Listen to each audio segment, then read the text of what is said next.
and their partners. My sister, the firstborn Bergman, Freya, beside her husband Aidan. My oldest brother Axel, born after Freya, holding hands on the table with his wife Rooney. So at home and how they lean in together and talk and touch.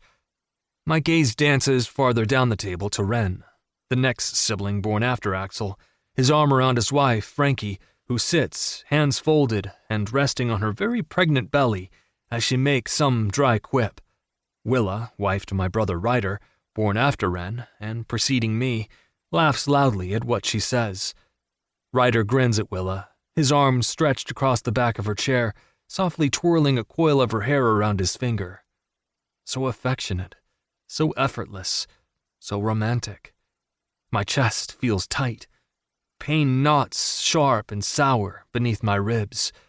A toe nudges me beneath the table.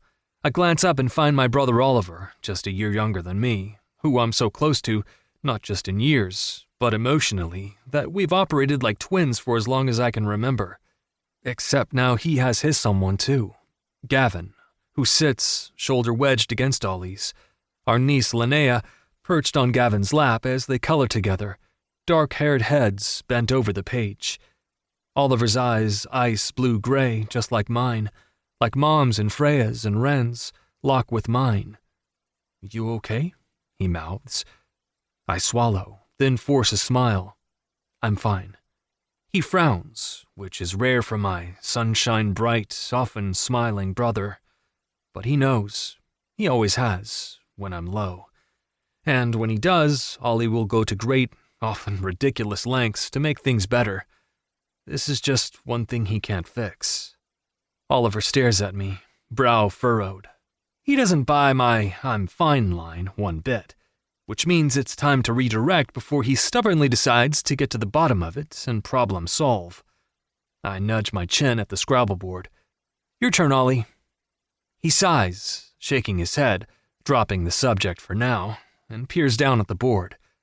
A devious grin lights up his face as he brings his first tile to the board and places it beside the E at the end of entendre. Tile by tile, they stretch across the Scrabble board, building a word that builds my sense of dread. ESCONDIDO.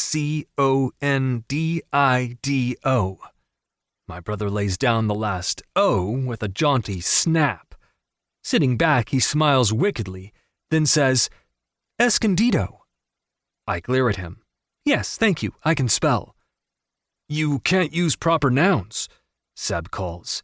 "Yes, you can," Oliver and I reply in unison, locked in our mutual stare-down.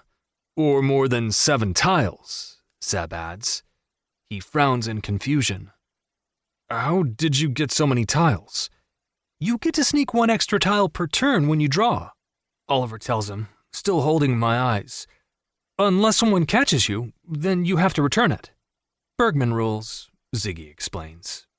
To which Gavin adds, grumbling, "It's mayhem." Oliver's smile deepens. "But it's awfully fun mayhem." I glare at my brother. He's doing it on purpose, taunting me like this. As I once said to him when he was fresh off heartbreak, back in college, it's better to be mad than to be sad. Oliver's going for that, poking me about Escondido. While my trips from Los Angeles down to Escondido aren't a secret, to my family's dismay, their reason is. That reason is the only private part of my life, which is no small feat. I suck at keeping secrets, and my family's so close and communicative, secret keeping is basically unheard of.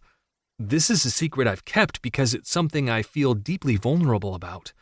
The biggest risk I've ever taken, the greatest dream I've ever let myself cultivate and try to follow through on, which isn't a strength of mine. My ADHD brain loves newness, new ideas to explore, new projects to kick off, new skills to learn. So many things bring me joy. I've never seen why I had to settle on only a few of them. But this plan, this hope and its possibility, brings me a kind of joy that's eclipsed anything I've ever dabbled in before. So step by step, I've worked toward making it a reality. "Escondido?" Linnea, Freya and Aidan's daughter, 4.5, as smart as a whip and highly observant, lifts her head, those dark waves she inherited from her dad, frizzy from hours spent running around outside.